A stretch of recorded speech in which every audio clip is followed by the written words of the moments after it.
Jika dunia ini seperti akuarium, lalu apa sebenarnya gerbang kenaikan itu? Dan bagaimana dengan istana perintah pelayanan? Tidak, bukan itu. Aku menghapus spekulasi liar ini. Mungkin dunia ini memang seperti ini secara alami. Jangan terlalu dipikirkan. Di atas segalanya, jika dunia ini seperti akuarium, lalu mengapa leluhur yang sujin kembali ke ruang terbatas ini? Mengapa makhluk sekuat itu, yang bisa merobek kekosongan dan kembali dari alam yang lebih tinggi, melakukan hal itu? Ini mungkin hanya cara dunia ini. Jangan terjebak dalam pikiran yang megah. Berpikir terlalu besar mungkin pada akhirnya akan mengarah pada iblis hati. Sebuah dunia yang tidak berbentuk bola. Bagaimanapun, ketika dipikir-pikir, ini adalah dunia di mana para kultivator makhluk surgawi bebas berkeliaran di seluruh benua. Jika struktur dunia seperti ini persis seperti bumi, itu tidak masuk akal, bukan? Seberapa kuat dunia ini harus bertahan untuk menahan semua itu? Saat aku terjebak dalam pemikiran. Berbicara tentang dunia berbentuk bola, itu mengingatkanku pada dongeng lain yang kubaca saat kecil. Buk Hyang-hua menunjuk ke langit dan berkata, dalam sebuah dongeng yang kubaca saat aku kecil, dikatakan bahwa ada orang-orang yang tinggal di alam astral yang jauh, di mana orang-orang berpegang pada tanah berbentuk bola. Bukankah itu lucu? Tinggal di tanah berbentuk bola. Apakah orang-orang di sisi bawah harus terus bergantung agar tidak terjatuh? Aku pikir itu adalah dongeng dengan kreativitas yang sangat imajinatif. Aku menatap ke langit malam, yang kini mulai diselimuti kegelapan. Alam astral. Langit yang penuh bintang. Mungkin bintang-bintang itu adalah planet yang sebenarnya? Apakah dunia ini satu-satunya yang memiliki struktur aneh seperti ini? Atau adakah lebih banyak dunia seperti ini dengan struktur yang sama anehnya? Jika hanya dunia ini yang seperti ini, mengapa begitu aneh? Aku merenungkan beberapa hal lagi, tetapi itu hanya membuat kepalaku semakin rumit. Cukup. Untuk saat ini, tidak ada cara untuk mengetahuinya. Hal terbaik yang bisa dilakukan adalah menjadi makhluk surgawi dan kemudian memeriksa struktur dunia ini sendiri. Ya, mari kita fokus pada apa yang ada di depan kita untuk saat ini. Aku menenangkan pikiran dan naik kembali ke kapal bersama Buk Hyang-hua, yang telah mengagumi langit di ujung dunia untuk sementara waktu. Benar-benar indah. Langit di bawah kaki kita di sana. Memang. Haruskah kita pergi sekarang? Ya. Kepala klan dan Cheomun Ryong pasti khawatir, mari kita kembali. Benar, dan jika kita berada di wilayah barat jauh, berapa lama waktu yang dibutuhkan untuk kembali ke Biokra? Setidaknya sebulan atau 2 bulan, aku kira. Ayahku pasti akan khawatir. Melihat kecemasannya terhadap ayahnya, aku bertanya.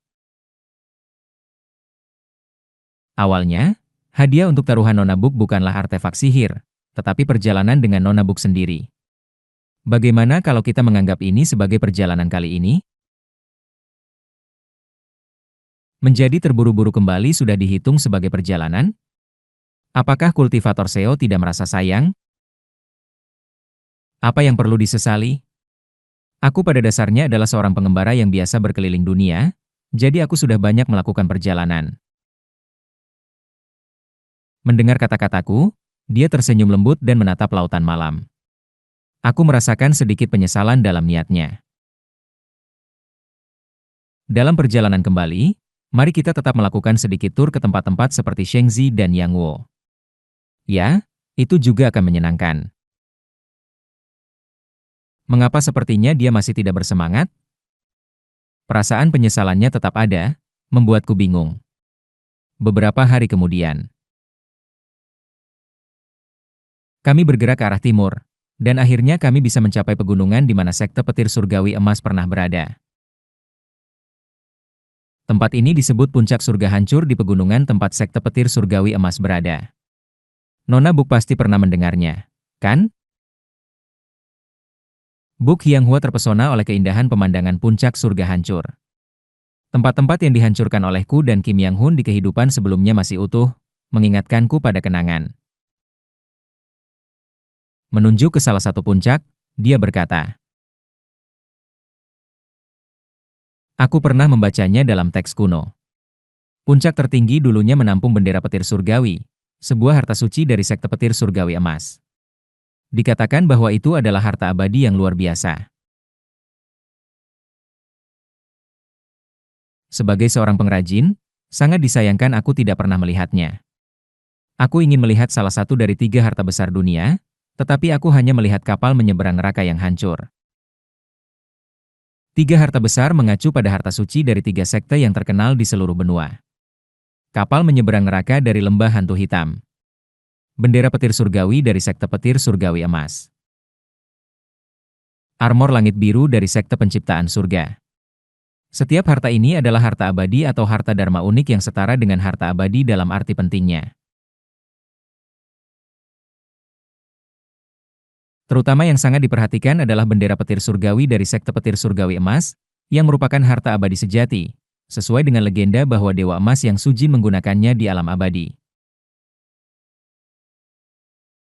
Seperti legenda kapal menyeberang neraka, yang dapat melintasi alam orang mati, bendera petir surgawi dikatakan mampu secara artifisial memicu tribulasi surgawi. Kekuatan dan statusnya jelas terlihat bahkan tanpa melihatnya secara langsung. Namun, hampir tidak ada rumor tentang armor langit biru. Setiap kali Tuan Chang Ho muncul mengenakan armor biru itu, kemungkinan besar itu adalah armor langit biru, harta dharma unik, tetapi tampaknya tidak memiliki fungsi khusus selain terlihat kokoh. Oleh karena itu, tidak ada yang benar-benar tahu banyak tentang armor langit biru. Itu adalah rahasia klan Cheongmun, dan sebagai orang luar, jelas mereka tidak akan memberitahuku. Ya, aku tidak terlalu peduli tentang harta abadi juga. Buk Qianghua terbenam dalam pikirannya, menatap tanpa henti ke puncak tertinggi puncak surga hancur, di mana bendera petir dikatakan berada. Saat itu, di bawah puncak surga hancur. Beberapa sesepuh dan pemuda yang tampak mengumpulkan ramuan di bawah, dengan hormat membungkuk kepada kami yang terbang di atas artefak sihir kami. Buk Qianghua bertanya dengan terkejut. Mengapa orang-orang biasa itu membungkuk kepada kita? Kita belum melakukan apa-apa untuk mereka. Nona Buk, apakah kau tidak pernah keluar dari kota Cheonsaek? Yah, tidak sepenuhnya. Aku memang tidak banyak meninggalkan bagian timur Biokra. Aku memang pernah mengunjungi Yangwo. Tapi itu hanya perjalanan bisnis singkat selama 3 hari karena artefak sihir, dan aku segera kembali. Aku mengerti. Aku menjelaskan kepadanya persepsi orang biasa terhadap para kultivator. Di kota Cheonsaek dan timur Biokra, karena itu adalah wilayah klan Gongmyo, artefak sihir berkualitas melimpah, menarik banyak kultivator. Akibatnya, orang-orang di sana cukup akrab dengan para kultivator, sedangkan di Yangwo dan Shengzi, mayoritas orang biasa bahkan tidak tahu tentang keberadaan para kultivator, sering menganggap mereka sebagai makhluk abadi dari legenda. Aku mengerti. Aku rasa aku mengerti mengapa Buk Jungho tetap diam tentang taruhan yang dibuat putrinya dengan orang dari klan Byeok, mengkondisikan taruhan tersebut pada perjalanan. Dia tampaknya terlalu tidak mengerti tentang dunia luar. Tapi, orang-orang di bawah sana sepertinya sedang berdoa untuk sesuatu? Sepertinya begitu. Haruskah kita membantu mereka? Setelah merenung sejenak, aku menjawab. Ikuti kata hatimu. Lagi pula, dia bukan orang yang jahat dan bahkan dengan murah hati menawarkan air kepada para pelancong di padang pasir, jadi intervensinya dengan orang biasa tidak akan menjadi masalah. Wei Owung. Dia menurunkan ketinggian artefak terbang untuk mendekati mereka yang berdoa dengan sungguh-sungguh. Oh, lihat, makhluk abadi. Makhluk abadi telah menjawab doa-doa kami. Makhluk abadi? Tolong bantu desa kami. Mereka memohon dalam bahasa Shengzi, dan aku menerjemahkan untuknya. Oh, Tuan Tua, apa masalahnya? Dia bertanya kepada sesepuh yang terlihat paling serius, dan aku menerjemahkan kata-katanya. Ada apa? Secara eksternal, mungkin tampak sombong, tetapi mengingat usiaku secara mental, sesepuh ini terlihat seperti anak kecil bagiku. Aku akan lebih tua dari Yuan Li jika kehidupan ini berlanjut. Dengan senyum yang mengejek diri sendiri, aku bertanya kepada sesepuh yang buru-buru membungkuk dan menjawab. Ah, makhluk abadi. Kami berharap Anda bisa membantu desa kami. Setiap 2 minggu, setan kaki seribu muncul di desa kami, memangsa pemuda dan pemudi yang layak menikah. Kami telah melaporkan kepada pihak berwenang, tetapi mereka tetap diam. Kami mengundang para ahli bela diri untuk mengalahkannya, tetapi mereka semua menjadi makanan bagi setan kaki seribu. Tolong, bantu kami. Jika mereka meminta pihak berwenang, klan-klan kultivator seharusnya sudah mengambil tindakan. Aku merasakan sesuatu yang aneh dan mendengarkan cerita mereka. Desa di daerah pegunungan sewak dulunya damai hingga suatu hari. Setan kaki seribu mulai muncul, memangsa pemuda dan pemudi setiap 2 minggu. Meskipun setan itu tampak cerdas, ia tidak mengerti penawaran lainnya, dan setelah melaporkan kepada pihak berwenang, orang-orang yang tampak mencurigakan mengunjungi setan kaki seribu. Namun sejak saat itu, pihak berwenang mengabaikan permohonan desa. Tertekan dengan frustrasi, Desa Soa mengundang para ahli bela diri untuk menangkap setan tersebut. Tetapi para ahli itu semua dilahap oleh setan itu, dan campur tangan mereka hanya memprovokasi setan untuk lebih banyak memangsa penduduk desa. Setelah orang-orang mencurigakan itu mengunjungi, pihak berwenang berpura-pura tidak tahu apa-apa. Pasti ada kesepakatan antara klan kultivator dan setan. Setelah menyimpulkan ini, aku berbagi kesimpulanku dengan Buk Yanghua. Apa yang harus kita lakukan, Nona? Sepertinya situasinya rumit. Apakah kamu ingin membantu? Setelah merenung sejenak, dia mengangguk. Aku ingin membantu. Asalkan itu tidak mengganggu jadwal kultivator Seo. Haha, aku tidak memiliki hal mendesak. Jika Nona Buk ingin membantu, aku juga akan membantu. Terima kasih. Setelah diskusi kami menghadapi sesepuh yang menunggu dan para pengumpul ramuan lainnya. Kami akan membantu. Pimpinlah jalan. Terima kasih banyak. Mengikuti petunjuk sesepuh, kami turun dari kapal dan menuju desa Seoak. Banyak rumah di desa hancur, dan lubang-lubang dalam, yang tampaknya jejak kaki seribu, tersebar di sekitarnya. Setiap kali setan kaki seribu mencoba menyerang, kami berusaha menghentikannya, tetapi ia hanya menghancurkan apapun yang menghalangi jalannya, menemukan pemuda dan pemudi yang tersembunyi, dan melahap mereka. Karena ini, banyak orang telah menciptakan ruang tersembunyi di rumah mereka untuk bersembunyi, atau mereka sedang bersiap untuk meninggalkan desa. Jika makhluk abadi tidak menawarkan untuk membantu, desa Soa kami mungkin akan dibubarkan. Aku bertanya kepada sesepuh. Baiklah, apakah kamu tahu di mana setan kaki seribu itu tinggal? Ada sebuah gua besar di balik puncak itu, setan itu tinggal di dalamnya. Buk Yanghua dan aku mengangguk setuju. Dimengerti, kami akan pergi dan memeriksanya. Melewati puncak yang disebutkan oleh sesepuh, kami tiba di gua di mana setan kaki seribu dikatakan tinggal. Tulang manusia berserakan di mana-mana, dan energi yang sangat besar mengintimidasi dari dalam. Jadi, ini adalah setan Ki Building tingkat akhir. Aku mengerti mengapa klan-klan kultivator tidak bisa menangani setan ini. Setan Ki Building tingkat akhir dianggap setara dengan tingkat elder di antara klan-klan kultivator, bahkan di antara para elder peringkat tinggi. Tidak masuk akal bagi para master pembentukan inti atau para elder terhormat untuk campur tangan dalam urusan manusia biasa. Wei Wung. Saat kami memasuki gua, kesadaran setan kaki seribu bergema dalam kesadaranku. Siapa? Kamu. Aku menatap ke kegelapan gua. Sesuatu bergerak di dalam, dan segera seekor kaki seribu raksasa muncul. Aku juga membalas melalui kesadaran kepada setan kaki seribu. Mengapa kamu menyerang desa manusia dan memakan mereka? Ada banyak mangsa lain. Selain itu, mengingat reaksi setan rubah, aku berkata,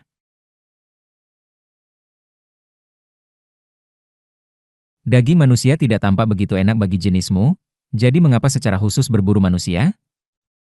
Setan kaki seribu menggerakkan antenanya dan menjawab, daging manusia. Jika dimakan, aku bisa melahirkan keturunan seperti aku. Apa? Aku, kesepian. Keluargaku tidak memiliki kecerdasan yang sama, seperti aku, ketika aku memiliki anak, mereka menjalani kehidupan yang pendek. Sebelumnya, aku memiliki teman, aku bisa berbicara. Suatu hari, manusia yang menggerakkan langit, mengambil semua. Mereka yang memiliki energi kuat diambil, dan sekarang, hanya aku, sendirian. Aku mendengarkan cerita setan kaki seribu. Jadi, aku berpikir, jika aku memakan orang-orang yang berotak, anak-anakku juga akan memilikinya. Oleh karena itu, aku memakan mereka yang disebut gadis dan pemuda, dengan darah murni di antara manusia. Makhluk setan pada dasarnya lahir dengan hidup cukup lama untuk memperoleh inti setan. Tetapi seberapa lama makhluk biasa dapat hidup? Umumnya, untuk makhluk biasa menjadi makhluk setan, itu terjadi dengan peluang yang sangat kecil atau mereka lahir sebagai spesies khusus seperti suku harimau perkasa, suku peng suci, atau suku naga laut. Namun, makhluk setan biasa, yang bukan dari spesies khusus seperti itu, tidak selalu mewarisi sifat-sifat ini. Kultivator yang menikah satu sama lain memiliki peluang yang lebih tinggi untuk mentransmisikan akar spiritual kepada keturunan mereka. Itulah mengapa ada klan-klan kultivator. Tapi bagaimana dengan makhluk setan? Mereka secara kolektif disebut makhluk setan tetapi sebenarnya adalah spesies yang sama sekali berbeda, dan sangat sulit bagi spesies yang sama untuk bertemu. Bahkan jika mereka kawin, peluang untuk mentransmisikan sifat spiritual lebih rendah daripada kultivator manusia. Dan hal semacam itu tidak bisa diselesaikan dengan memakan daging manusia.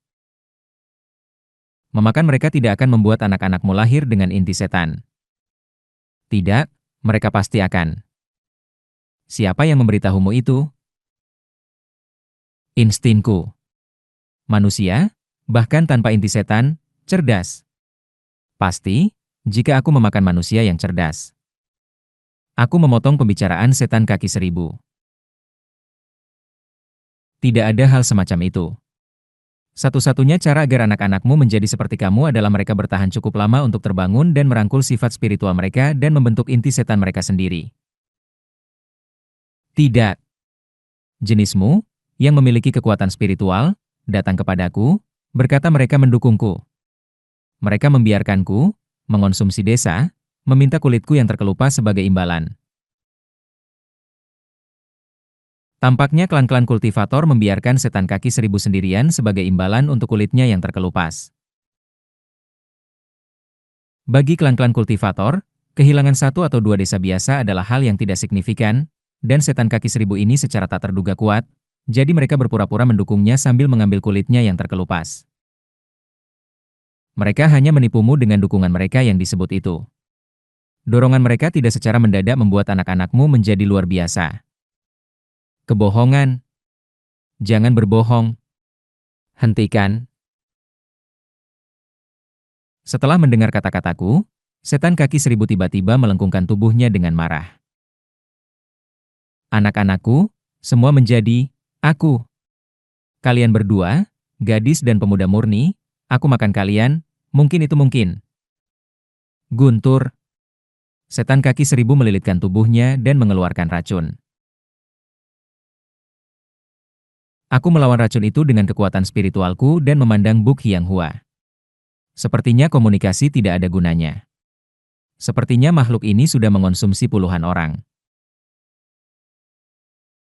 Ya, sepertinya memang benar untuk mengakhiri hidupnya.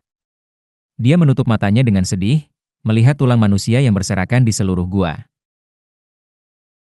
Aku menggenggam pedang tanpa bentukku dan melangkah menuju setan kaki seribu. Saat itulah terjadi. Screech! Setan kaki seribu mengeluarkan teriakan, dan ribuan kelelawar terbang keluar dari dalam gua. Secara bersamaan, centipedes lain, ular, kalajengking, dan berbagai makhluk berbisa merayap keluar dari sekeliling. Boom!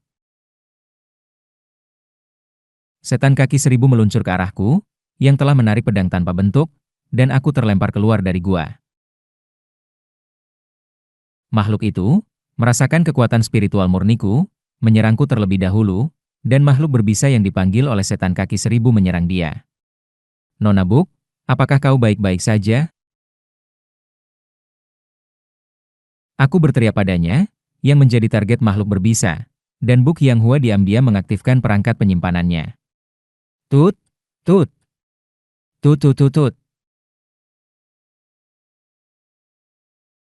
Puluhan artefak sihir pedang terbang, cermin, lute, lonceng, belati, roda, tenun, drum, dan ratusan artefak sihir lainnya meledak dari perangkat penyimpanannya, memenuhi ruang di sekelilingnya.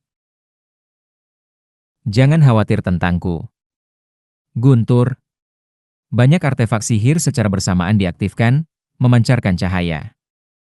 Aku selalu menjaga tasku dengan baik. Saat dia berbicara, pedang terbang dan berbagai artefak sihir terbang ke segala arah, menangkis makhluk berbisa dan menyebarkan mantra yang kuat. Hah! Aku tertawa melihatnya mengeluarkan begitu banyak artefak sihir dan menyebarkannya di sekeliling. Tidak perlu khawatir tentang dia. Aku mengangkat pedang tanpa bentukku, menghadapi setan kaki seribu raksasa yang menyebarkan kabut beracun di depanku. Sayang sekali tentang anak-anakmu, tetapi manusia yang telah kau makan adalah orang-orang yang tidak bersalah dan memakan mereka tidak ada hubungannya dengan anak-anakmu mendapatkan sifat spiritual. Namun, kamu bersikeras untuk terus memakan orang, meninggalkanku tanpa pilihan. Wir! Aku mengayunkan pedang tanpa bentuk. Dalam sekejap, pedang itu berubah, menghilangkan semua kabut beracun dan menyerang setan kaki seribu dengan kuat. Tangguh. Cara pace setan kaki seribu cukup keras. Bahkan meskipun aku mengayunkan untuk membersihkan kabut alih-alih menyerang, aku tidak mengharapkan itu bisa menahannya sekaligus.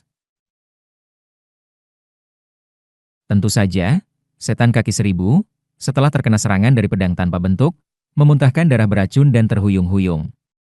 Ia jelas tidak dalam kondisi baik. Selamat tinggal. Aku turun menuju setan kaki seribu, menancapkan pedang tanpa bentuk ke kepalanya. Boom! Ini bukanlah pertarungan yang sulit. Sebuah pedang tanpa bentuk tingkat pembentukan inti. Bagi setan kaki seribu tingkat akhir Ki Building, ini benar-benar bukan tandingan. Screech, screech. Meskipun pedang tanpa bentuk tertancap di kepalanya, setan kaki seribu berjuang beberapa kali. Anak-anakku, anak-anakku. Ia berbisik dan memuntahkan darah beracun sejenak. Aku tidak akan mati dengan mudah. Wir! Sebuah gelombang memancar dari kepala setan kaki seribu, menyebar ke sekitar. Gelombang itu mencapai makhluk berbisa yang dipanggil oleh setan kaki seribu, dan yang menyerang Book Yang Hua tiba-tiba menyebar ke segala arah. Itu barusan. Mengetahui bahasa setan, aku bisa memahami gelombang yang dipancarkan oleh setan kaki seribu. Setan ini memerintahkan makhluk berbisa untuk terus menyerang desa. Mulai malam ini, makhluk berbisa akan mulai menyerang desa. Kau menyelesaikannya dengan cepat. Nona, apakah kamu masih berpikir untuk membuatku artefak sihir setelah melihat itu? Ahaha, itu adalah masalah kebanggaan bagiku. Aku pasti akan membuatnya. Dia menggenggam tinjunya dan mengangguk. Setelah setan kaki seribu mati, Aku memiliki sesuatu untuk dikatakan. Aku menjelaskan perintah terakhir yang diberikan setan kaki seribu kepada makhluk berbisa. Karena kita telah sepakat untuk membantu, kita juga harus mengurus makhluk berbisa itu. Nona, apakah kamu memiliki ide? Setelah merenung sejenak, Buk Yanghua dengan cepat menemukan solusi. Kemampuan perintah semacam itu biasanya bertahan 3 hingga 5 bulan, mungkin hingga setengah tahun paling lama. Jadi, kita bisa menyiapkan artefak sihir pelindung di desa yang beroperasi selama sekitar setengah tahun? Karena makhluk berbisa hanya menyerang di malam hari, kita bisa mencegah mereka keluar dari desa selama malam. Jika mereka bisa bertahan sekitar setengah tahun, sisanya harus teratasi dengan sendirinya. Oh, sepertinya seorang pengrajin sihir bisa sangat berguna dalam hal ini. Itu ide yang bagus. Ya, tetapi dia melihat sekeliling di dalam gua dan berkata, haruskah kita mengumpulkan sisa-sisa? Aku memanggil orang-orang dari desa Seoak, mengekstrak racun dari gua dengan mantraku, dan membiarkan mereka masuk untuk mengumpulkan sisa-sisa kerabat mereka. Terima kasih banyak. Kepala desa, dalam keadaan menangis, mengambil sisa-sisa anaknya, menggenggam tanganku, dan membungkuk dalam-dalam. Sungguh, terima kasih. Tidak ada apa-apa. Aku dengan tenang menerima rasa terima kasih kepala desa dan memberitahunya tentang perintah terakhir yang diberikan setan kaki seribu kepada makhluk berbisa. Itu, bagaimana? Jangan khawatir, temanku di sini akan menyelesaikan masalah itu dalam beberapa hari. Aku menunjuk kepada Buk Yanghua, yang juga menerima ucapan terima kasih dari para penduduk desa. Dan aku akan menjaga agar makhluk berbisa tidak masuk selama beberapa hari ke depan. Ah, terima kasih. Kepala desa membungkuk padaku dan kemudian kepada Buk Yanghua. Dia tidak mengerti bahasa Shengzi tetapi merespons dengan senyuman hangat kepada rasa terima kasih kepala desa. Semua sisa-sisa telah dikumpulkan. Mari kita kembali ke desa sekarang. Sebentar, kultivator Seo. Ya? Buk Yanghua menunjuk ke mayat setan kaki seribu yang jatuh ke lembah di bawah. Bisakah kau menemaniku ke sana? Tentu saja. Kami mendekati sekitar tubuh setan kaki seribu. Apakah ada yang kau butuhkan? Oh, apakah kau mencari bahan untuk artefak sihirmu? Dia menatap setan kaki seribu untuk sementara waktu, lalu tersenyum lembut. Tidak, bukan itu. Aku hanya berpikir untuk mengubur setan ini juga.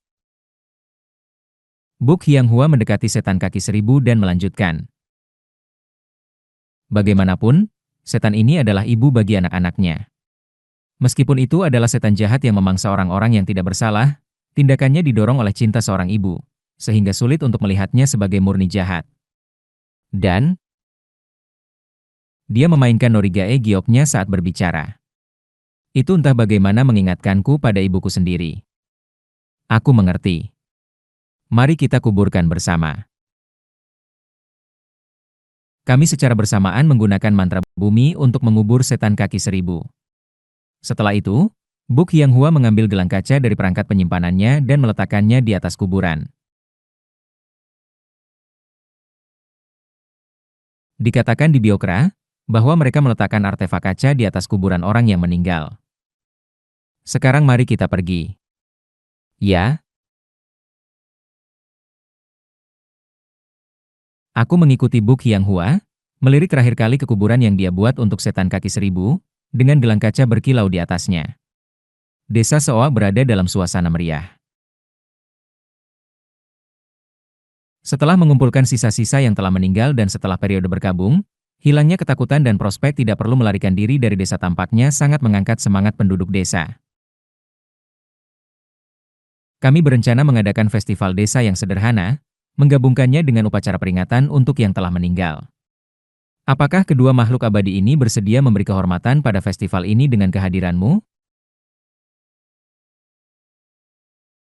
Aku menyampaikan kata-kata kepala desa kepada Bu Qianghua, yang menyatakan rasa ingin tahunya dan setuju untuk hadir. Nona Buk setuju untuk berpartisipasi. Dimengerti. Dan Tuan Abadi? Kepala desa bertanya padaku. Haruskah aku ikut? Tidak terlalu tertarik pada festival, aku ragu. Jika pasanganmu berpartisipasi, mengapa kau harus ragu, Tuan? Hehe. Kami tidak benar-benar pasangan. Oh, aku mengerti.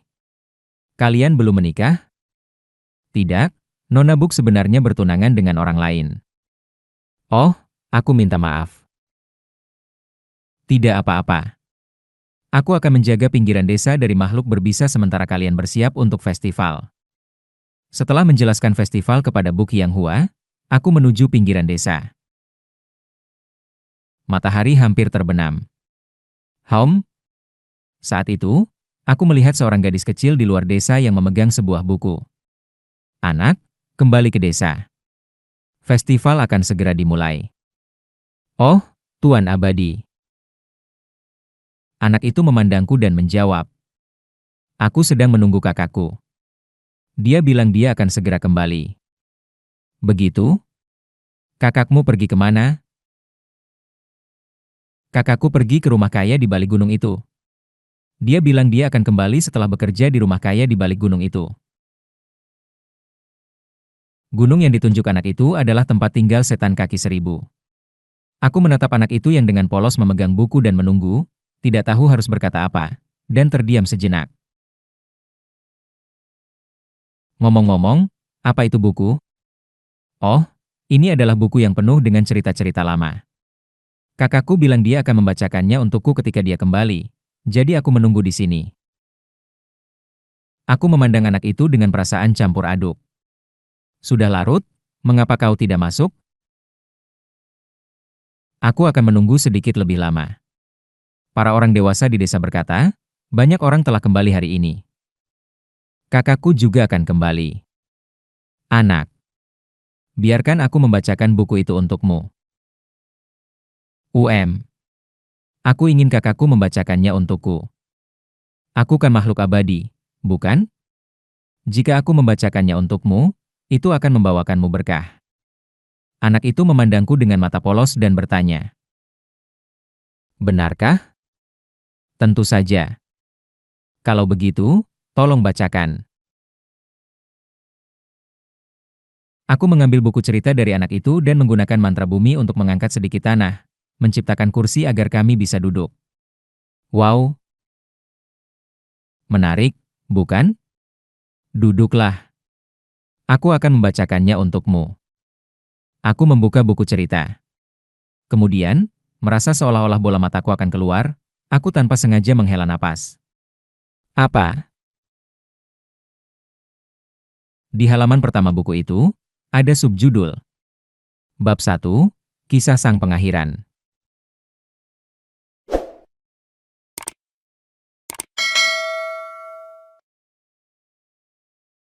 Cerita akhir. Saat aku memandang buku cerita dengan mata bergetar. Tuan Abadi? Ah, maaf. Aku akan membacakannya untukmu. Aku mulai membaca buku cerita tersebut. Isi dari buku cerita itu kira-kira sebagai berikut. Dahulu kala, ada seorang dewa tertinggi yang memerintah langit. Dewa tertinggi itu memiliki 7 murid tercinta, dan suatu hari, mereka berselisih besar dengan dewa tertinggi. Para murid meninggalkan alam surgawi yang diperintah oleh dewa tertinggi dan turun ke dunia manusia. Dewa tertinggi, melihat bahwa ketujuh murid tidak mematuhi perintahnya, menyebut mereka sebagai enders. Namun, dunia manusia sangat keras, dan ketujuh enders meneteskan air mata kesakitan, merindukan alam surgawi. Melihat ini, dewa tertinggi menciptakan jalan untuk naik ke surga agar ketujuh murid dapat kembali, dan membuat mereka dapat mencapai surga dengan berjalan di jalan ini. Dikatakan bahwa ketujuh Enders berjalan di jalan surgawi yang dibentangkan oleh dewa tertinggi, kembali ke alam surgawi yang ia perintah, dan hidup bahagia di sampingnya, membantunya. Inilah garis besar cerita ini. Dan kemudian, menggigil, menggigil. Entah mengapa, aku merasakan gelombang jijik dan ketakutan yang muncul dari dalam jiwaku, menguasai tubuhku. Aku merasakan bulu kuduku berdiri untuk suatu alasan. Mengapa? Cerita ini sendiri adalah semacam dongeng, yang ditujukan untuk mengajarkan anak-anak pelajaran, jangan meninggalkan rumah sembarangan. Tetapi, mengapa? Aku merasakan sesuatu yang tidak menyenangkan di setiap kalimat dari cerita ini. Terutama di akhir cerita, bagian di mana Enders hidup bahagia di samping dewa tertinggi, rasanya seperti dingin menyelimuti seluruh tubuhku begitu aku membacanya. Tuan Abadi, apakah kau baik-baik saja? Anak itu terlihat khawatir, meraih lenganku. Ah, aku tiba-tiba menyadari bahwa aku berada dalam posisi yang sangat menyusut dengan ekspresi yang terdistorsi. Tidak apa-apa. Hanya, merasa sedikit tidak enak, jangan khawatir terlalu banyak. Apa ini? Aku merasakan emosi ini muncul dari tempat yang lebih dalam daripada jiwaku, sebagai respons terhadap kalimat dan isi yang belum pernah kulihat sebelumnya. Ada sesuatu yang aneh. Apa sebenarnya cerita ini? Apakah ada sesuatu yang tersembunyi dalam buku ini atau di atas kertas? Setelah membaca cerita akhir, aku beralih ke cerita berikutnya. Ah, ini adalah cerita yang aku kenal. Untungnya, mulai dari cerita kedua, semuanya adalah cerita biasa yang pernah aku baca sebelumnya. Seperti cerita tentang seorang pria yang terjun ke atas es untuk menangkap ikan mas agar ibunya bisa memakannya pada hari musim dingin. Atau cerita tentang seorang kakek yang membangun pagoda untuk menawarkan ritual kepada takdir. Cerita-cerita ini menyampaikan pelajaran, ketulusan mencapai surga, yang pernah aku lihat sebelumnya. Dan kali ini aku membacakan cerita-cerita itu kepada anak itu dengan nyaman tanpa merasa aneh. Baru saja. HM, ini juga cerita yang belum pernah aku lihat sebelumnya. Bab ke-13, cerita orang-orang dari Tanah Bulat, adalah cerita yang belum pernah aku baca. Ah, ini adalah cerita yang diceritakan oleh Buk Hyang Hua. Dikatakan bahwa orang-orang tinggal di tempat yang disebut alam astral, dan mereka tinggal terikat pada sebuah tanah bulat. Wow, bagaimana orang-orang bisa hidup terikat pada tanah? Orang-orang yang tinggal di bawah bagian bulat itu pasti akan jatuh, bukan? Memang. Aku tersenyum pahit dan membalik halaman terakhir buku cerita. Bab terakhir dari buku cerita ini adalah tentang akhir dunia yang pernah aku lihat sebelumnya. Ini tentang cerita-cerita seperti jika kau pergi ke timur, barat, utara, dan selatan dunia, kau akan mencapai akhir dunia, dan sesuatu seperti pasukan perisai dunia yang mengelilingi dunia. Dan, di bab terakhir, ada peta yang secara kasar menunjukkan bagaimana dunia ini terlihat. Ini adalah di tengah peta, ada sebuah gurun besar, dan di tengah gurun itu, digambar sesuatu seperti pulau kecil. Di sebelah kiri gurun adalah negara-negara yang tampaknya adalah Biokra, Yangguo, dan Shengzi. Di sebelah kanan adalah berbagai negara bagian. Di atas, ada padang rumput yang luas. Di bawah, tergambar lautan yang tak berujung. Dan, di ujung timur, barat, utara, dan selatan, ada garis batas yang jelas, dan di luar garis batas ini, digambar matahari, bulan, bintang, dan sebagainya. Apakah ini keseluruhan dunia ini? Tiba-tiba, aku melihat sesuatu yang sangat kecil digambar di luar peta. Sebuah objek silindris, dan mataku melebar. Pales perintah pelayanan? Apakah itu juga disebutkan di sini? Huh, untuk sebuah buku cerita sederhana dari pedesaan, Isi ini terlalu rinci. Dan kemudian, aku tiba-tiba menyadari aspek lain yang aneh dari buku cerita ini. Tuan Abadi, lihat ini. Matahari dan bulan di sini. Anak itu menunjuk pada matahari dan bulan yang ditandai di luar peta dan berkata, mereka terlihat persis seperti mata. Peta itu menggambarkan matahari dan bulan seperti bola mata. Di dalam matahari emas, ada sesuatu seperti pembuluh darah dan pupil yang sulit dilihat kecuali diamati dengan dekat, dan bulan perak juga sama. Pupil dari matahari dan bulan menghadap ke benua di dalam peta. Menggigil, menggigil. Begitu aku mengenali ini sebagai bola mata, aku merasakan dingin mengalir melalui tubuhku lagi. Apa sebenarnya tempat ini? Tiba-tiba, matahari yang terbenam dan bulan yang terbit di kejauhan terasa sangat mengerikan. Tidak, tidak mungkin. Ini hanya buku yang dimiliki anak-anak di pedesaan. Orang yang membuat buku ini pasti menggambarnya hanya untuk bersenang-senang. Aku paksa tertawa, mengusir pikiran menakutkan yang melintas di benakku. Tapi mengapa, dalam buku anak desa, ada peta dengan palas perintah pelayanan dan bahkan jalan kenaikan gurun jejak surga yang digambarkan dengan tepat? Krek! Bahkan setelah menutup buku, pupil samar yang digambar di matahari dan bulan tidak meninggalkan pikiranku.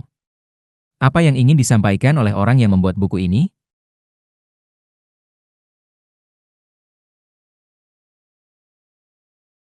Dan, apakah ada rahasia tersembunyi dalam buku ini? Bisakah kau memberiku buku ini?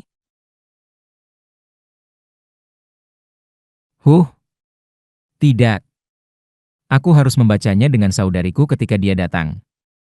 Hom, aku membuat ekspresi bingung. Bagaimana? Tidak ada cara.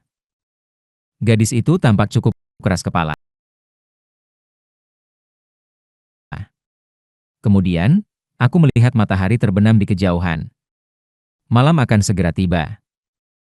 Saat itulah makhluk berbisa mulai berkumpul. Ngomong-ngomong, anak, bukankah kau sebaiknya masuk sekarang? Berbahaya berkeliaran di luar saat malam. UMM. Aku sedang menunggu saudariku. Di desa ada festival hari ini, tidakkah kau ingin melihatnya? UMM. Setelah berpikir sejenak, gadis kecil itu menggenggam tanganku dan berkata, aku akan pergi jika Tuan Abadi ikut denganku. UMM. Aku. Jika Tuan Abadi tidak pergi, aku juga tidak akan pergi. Akhirnya, aku menghela napas dan meruntuhkan kursi tanah yang telah aku buat dengan mantra. Baiklah, baiklah. Aku juga akan pergi. Tak lama kemudian, aku membentuk mantra lain dan menciptakan boneka tanah. Berbisik, berbisik. Menggunakan mantra hantu jiwa yin, aku mengucapkan kutukan kecil dan menyisipkannya ke dalam boneka tanah. Wow, Tuan Abadi. Apa itu boneka? Itu terlihat menakutkan. Itu adalah boneka terkutuk. Mantra hantu jiwa yin mencakup metode untuk membuat boneka terkutuk dan mengendalikannya dari jauh melalui kutukan. Aku bisa mengucapkan kutukan melalui boneka terkutuk itu, dan juga menyisipkan aksi dengan menyuntikkan satu atau dua kutukan. Pendiri mantra hantu jiwa yin, yang menangani 108 kutukan sekaligus, dikatakan telah menciptakan boneka mirip manusia, menyuntikannya dengan 108 kutukan dan mengendalikannya seperti orang nyata. Desir. Boneka yang terisi kutukan itu bergerak canggung dan berdiri di tepi desa sebagai penggantiku. Itu akan berjaga di tempatku. Jika sesuatu melintasi batas desa, boneka terkutuk itu akan mengirim sinyal, dan aku bisa merasakannya dan menghilangkannya dari jarak jauh. Wow! Tuan Abadi, kau benar-benar keren. Haha, sekarang setelah kau melihat sesuatu yang menarik, ayo cepat masuk desa. Aku menggenggam tangan anak itu dan masuk ke desa bersama. Pada saat yang sama, membentuk mantra lain, Aku menciptakan 3 boneka tanah lagi, mengisinya dengan kutukan, dan mengirimnya ke 4 sudut desa. Ini seharusnya cukup untuk pertahanan. Oh my, apakah penjaga Seo juga berpartisipasi dalam festival? Buk Hyang-hua, yang mengenakan pakaian festival tradisional berupa gaun putih murni, melihatku berjalan bersama gadis itu. Mengikuti aturan festival, dia hanya memiliki jepit rambut sederhana sebagai aksesori kepala, seperti wanita lain di desa. Ya, berkat anak ini. Wow, itu seorang gadis abadi. Anak itu mendekati Buk Hyang-hua dan mengaguminya yang mengenakan pakaian tradisional desa. Meskipun penampilannya tidak begitu mencolok, mengenakan putih dan terlihat rapi, dia tampak cukup cantik. Ah, apakah Tuan Abadi juga berpartisipasi dalam festival? Kepala desa dan beberapa pria desa mendekat dan bertanya. Ya, tetapi, apakah ada masalah? Tidak, tidak sama sekali. Hanya ingin tahu apakah kau sudah mendengar tentang festival gunung? Ya, aku tahu. Upacara batu besar, upacara perayaan cerita, tari dewa kembar. Ketiga festival ini adalah yang paling terkenal, bukan? Ya, festival ini adalah festival tari dewa kembar di antara mereka. Setelah orang-orang diambil oleh makhluk berbahaya, kami selalu melakukan ritual tari dewa kembar untuk menghibur hati dan pikiran kami. Di daerah pegunungan Shengzi, ada upacara batu besar, diadakan sekali setahun ketika petir menyelimuti seluruh daerah pegunungan. Upacara perayaan cerita, festival para sarjana yang membaca klasik dan karya ilmiah, diadakan oleh Shengzi, yang terkenal dengan kitab dan akademiknya. Dan festival tari dewa kembar, terkenal karena berdoa agar insiden orang-orang diambil oleh binatang atau monster tidak pernah terjadi lagi, jika itu terjadi di daerah pegunungan. Aku tahu. Oh, tetapi untuk berpartisipasi dalam festival tari dewa kembar, bukankah semua peserta perlu mengenakan pakaian yang sama? Aku menyadari mungkin tidak ada pakaian cadangan jika aku memutuskan untuk berpartisipasi dalam waktu yang singkat seperti ini. Tak apa. Kami bisa mendapatkan pakaian yang cocok untukmu dari para pemuda dengan postur yang sama. Yah, lupakan saja. Jika begitu, lebih baik aku tidak berpartisipasi. Kau bilang begitu, tetapi bukankah sebenarnya kau mengatakan untuk tidak berpartisipasi? Saat itulah Buk Hyang-hua mendekatiku dan bertanya. Ada apa? Oh, aku tidak memiliki pakaian untuk berpartisipasi dalam festival, jadi aku memutuskan untuk tidak berpartisipasi. Mendengar ucapanku, dia tertawa dan berkata, "Oh, apakah itu masalahnya? Tolong beritahu kepala desa. Aku akan membuatkan pakaian untuk penjaga Seo." Apa maksudmu dengan itu? Ah, tolong beritahu dia dengan cepat. Meskipun aku bingung, aku menyampaikan kata-katanya kepada kepala desa, yang tertawa lebar, mengangguk, dan kemudian pergi.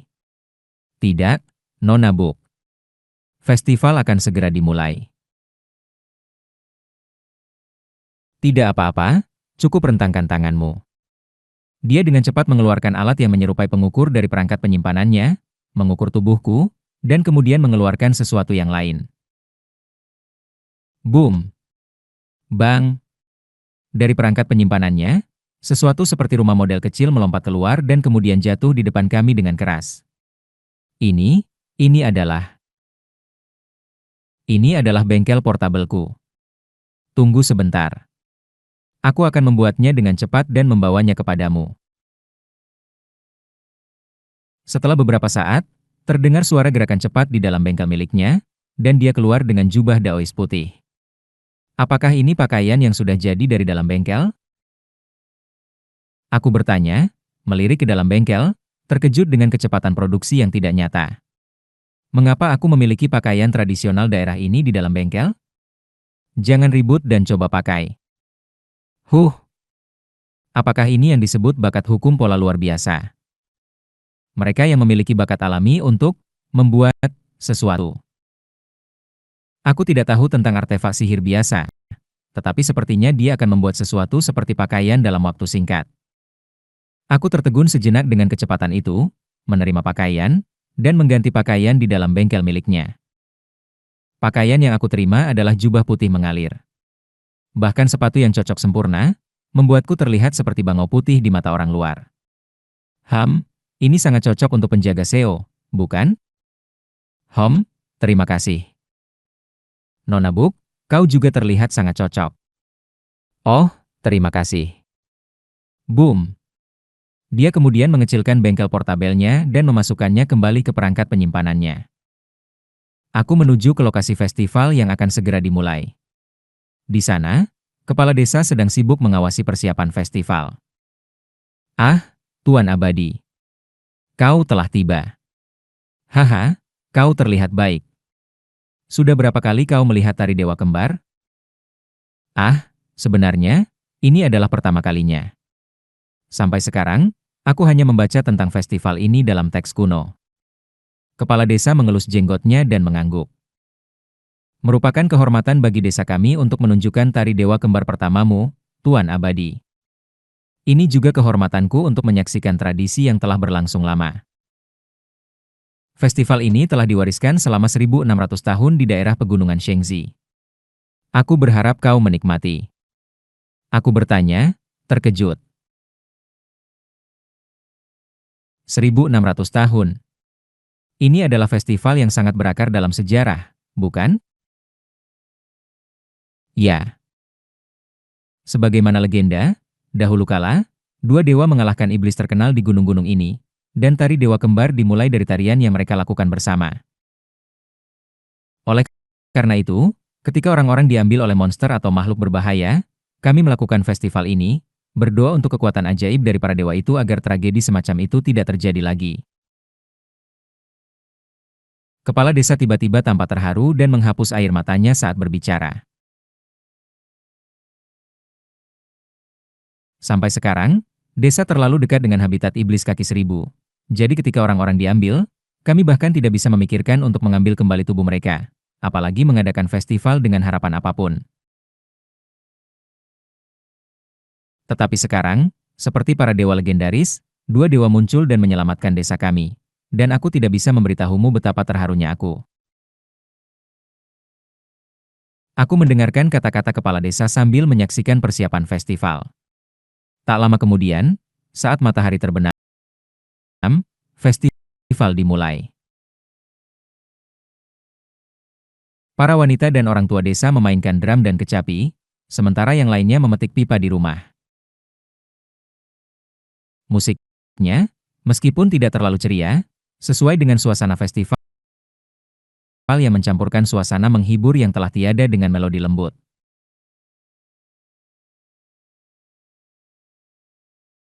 Kemudian, para pemuda dan pemudi berkumpul di tengah desa. Semua mengenakan jubah putih yang sama, para wanita desa mendekati para pemuda dan pemudi, membagikan kipas kertas kepada masing-masing. Apakah kipas ini berasal dari rumah mereka atau tidak? Semuanya berbeda bentuk dan sama-sama usang. Beberapa bahkan hanya dilipat kasar ketika tidak ada kipas yang cukup. Berkibar, berkibar. Di kedua sisi lapangan, gulungan yang menggambarkan dua dewa dari masa lalu dibentangkan. Kemudian, di kedua sisi lapangan, gulungan yang menggambarkan dua dewa dari masa lalu dibentangkan. Kemudian, kepala desa berdoa untuk jiwa-jiwa yang telah tiada di depan lapangan, meminta kekuatan ajaib dari dua dewa untuk mencegah tragedi semacam itu terjadi lagi. Dan dengan itu, tarian dimulai. Tari Dewa Kembar adalah secara harfiah tarian di mana pasangan pria dan wanita, masing-masing memegang kipas, menari bersama. Menariknya, di awal festival, wajah wanita-wanita tersebut ditutupi dengan kain katun putih, membuat sulit untuk mengenali satu sama lain. Nona Book telah sepenuhnya menarik kesadaran ilahinya. Sepertinya tidak akan menyenangkan jika kami berdua memiliki domain kesadaran, karena kami akan langsung mengenali satu sama lain. Berpikir seperti itu, aku pun menutup mataku dan mengubah kesadaranku menjadi pedang tanpa bentuk. Pasangan-pasangan mulai terbentuk di lapangan. Aku melayang di sekitar tepi tanpa berpasangan, meluncurkan pedang tanpa bentuk ke kejauhan. Swoosh! Sebuah makhluk berbisa, yang terdeteksi oleh boneka terkutuk dan mencoba memasuki desa, terserang oleh pedang tanpa bentuk dan meledak. Boom, boom.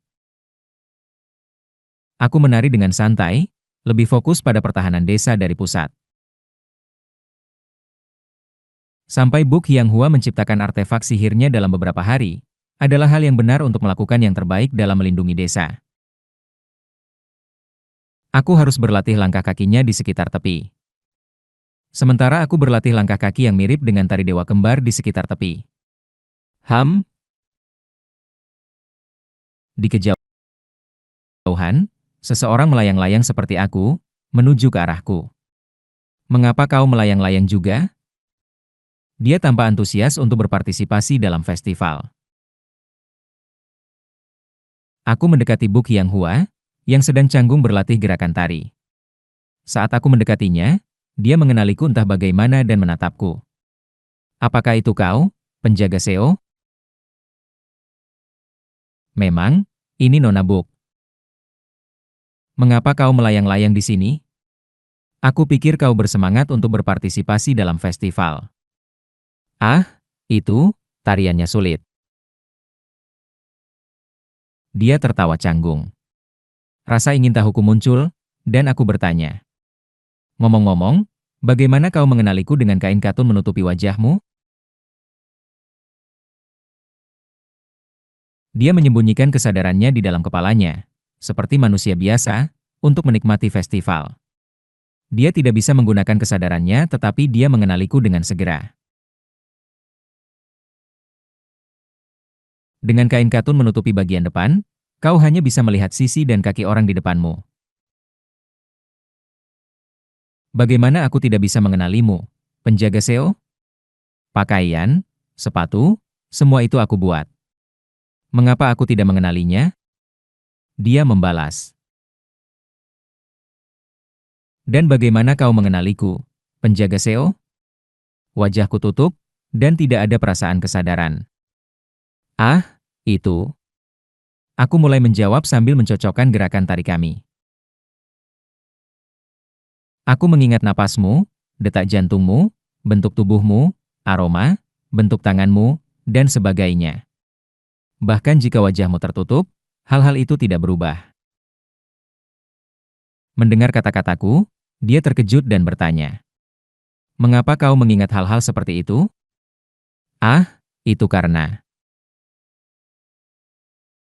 Aku hampir mengatakan, itu adalah kebiasaan sejak aku mencapai puncak, tetapi menyadari itu terdengar aneh.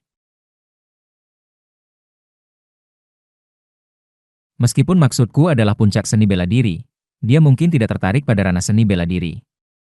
Itu terdengar sedikit menyimpang. Haruskah aku bilang itu adalah kebiasaan biasa? Saya biasanya mengingat napas orang, detak jantung, bentuk tubuh, aroma, dan sebagainya. Entah bagaimana, itu juga terasa sangat menyeramkan. Mengapa aku bahkan khawatir tentang ini? Ini bukan hanya tentang orang, tetapi aku juga menerapkan indera ini pada lingkungan sekitar, jadi aku tidak pernah merasa aneh. Baiklah, mari kita buat sederhana. Aku memilih jawaban yang terdengar paling normal yang bisa kupikirkan. Sederhana saja, Nona Buk, kau memang sangat mudah diingat. Ya, ini seharusnya terdengar normal cukup. Kami secara bertahap mencocokkan langkah tari kami, bergerak dari tepi lapangan menuju ke tengah. Apakah ada yang salah? Aku meliriknya. Buk Hyang-hua tidak mengatakan apa-apa sebagai tanggapan atas jawabanku. Apakah dia merasa tidak enak? Entah mengapa, lehernya di atas pakaiannya memerah. Nona Buk, apakah kau baik-baik saja? Nona Buk, berhenti berbicara, Daois Seo. Tarian ini sudah cukup rumit tanpa kau membingungkanku. Haha, maaf tentang itu. Ujung kipas yang kami pegang saling menyentuh. Pada saat yang sama, pedang tanpa bentukku mengelilingi desa, mengusir makhluk berbisa yang menyerang ke arahnya. Aku melangkah ke kiri 3 kali, menyelesaikan satu putaran penuh. Buk Yang Hua bergerak persis seperti aku, juga berputar satu putaran penuh, dan sekali lagi, ujung kipas kami saling menyentuh. Tanpa kami sadari, kami telah memasuki pusat lapangan, dan babak kedua dari tarian dimulai. Bising, bising, bising. Para pemuda desa mulai melepas kain katun putih yang menutupi wajah pasangan menari mereka. Aku, mengikuti yang lain, melepas kain yang menutupi wajah Buk Yang Hua. Ah! Akhirnya, aku bisa melihat. Dia tampak kepanasan dari kain itu, wajahnya memerah dan hangat. Sekali lagi, ujung kipas kami saling menyentuh. Kami mengambil 3 langkah ke kanan lagi, menyelesaikan satu lingkaran lagi. Pedang tanpa bentukku juga mengelilingi desa, membentuk beberapa cincin yang tumpang tindih dan menyebar ke segala arah dengan berbagai transformasi, mengusir makhluk berbisa. Di tengah desa, banyak obor, suara drum, kecapi, dan petikan pipa bergema, bersama dengan langkah kaki para pemuda. Nona Buk, meskipun kau bisa melihat, kau tampaknya kesulitan dengan tariannya. Apakah kau tidak baik dalam gerakan fisik? Apakah kau menggoda aku karena tidak terkoordinasi, Daoi Seo? Mengingat bagaimana kau bahkan tidak bisa berpakaian dengan benar, kau bukan orang yang bisa berbicara, bukan?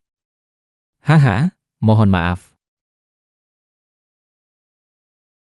Ujung kipas kami saling menyentuh beberapa kali, dan kami tertawa, saling menggoda di tengah festival unik daerah pegunungan.